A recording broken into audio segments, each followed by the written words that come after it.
t'invitons, nous t'invitons en ce lieu, Seigneur. Tu es désiré en ce lieu, Saint-Esprit, nous t'invitons à répandre le parfum de ta présence. Bonjour, bien-aimés frères et sœurs en Christ. Nous voulons croire que vous êtes tous bien réveillés. Notre prière, c'est que la main du Seigneur soit sur chacun de vous et qu'elle vous accompagne à longueur de journée et tout le long de la semaine pour la gloire de son nom. Ce matin, nous voulons vous inviter à lire avec nous deux versets tirés de la première lettre de Paul adressée à Timothée au chapitre 6. 1 Timothée 6, le verset 11 et 12.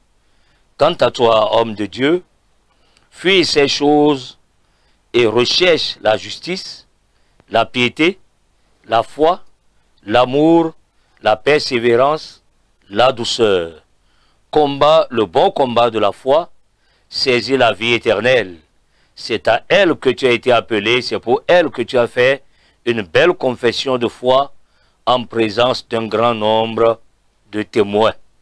C'est donc autour de ces deux versets bibliques que nous avons voulu, dès le début de cette journée, vous adresser une brève exhortation. Et nous prions que ces paroles que vous allez ouïr ce matin puissent vous accompagner toute cette journée, toute la semaine et à chaque instant de votre vie. Si nous devions donner un titre à cette exhortation, c'est bien le suivant: une vie chrétienne active. Et notre vie chrétienne doit être une vie chrétienne active. Plusieurs, malheureusement, pensent que la foi chrétienne est marquée par la passivité et par la seule attente de l'intervention de Dieu.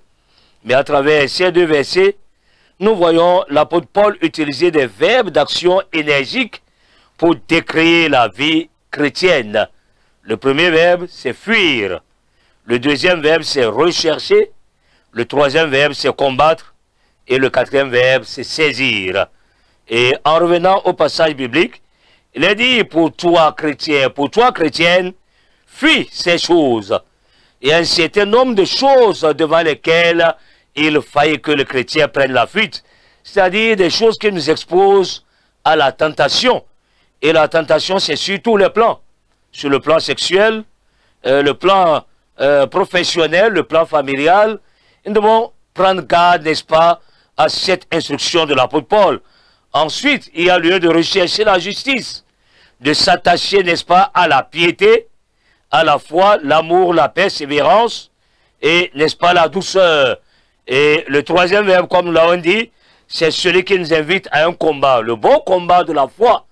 Et dès l'instant où nous avons fait le choix d'appartenir à Christ, de marcher avec le Seigneur, nous sommes désormais engagés dans un combat.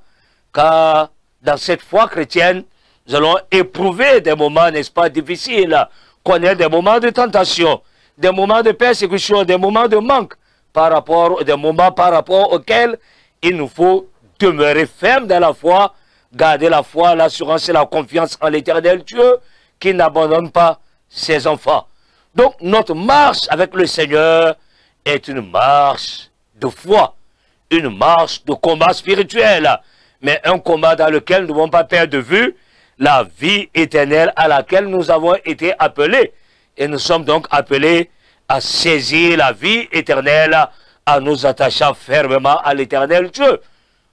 Pour cette nouvelle journée qui commence cette semaine, nous vous encourageons, bien-aimés, à fuir tout ce qui vous éloigne du Seigneur, à rechercher la justice, la piété, la foi, l'amour, la persévérance et la douceur. Nous vous encourageons à combattre le combat de la foi et à saisir la vie éternelle.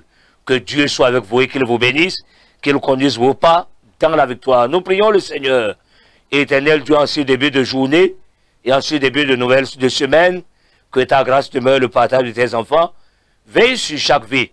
Donne-nous, Seigneur, de fuir tout ce qui nous éloigne de toi, de rechercher la justice, la piété, la foi, l'amour, la persévérance et la douceur. Nous voulons combattre le bon combat de la foi en demeurant attachés à ta parole. Donne-nous, Seigneur, de saisir la vie éternelle et, Seigneur, mon Père, de nous préparer chaque jour à te rencontrer quand tu reviendras. Que ta grâce demeure le partage de ton peuple. Au nom de Jésus, nous avons prié. Amen. Bonne journée à tous.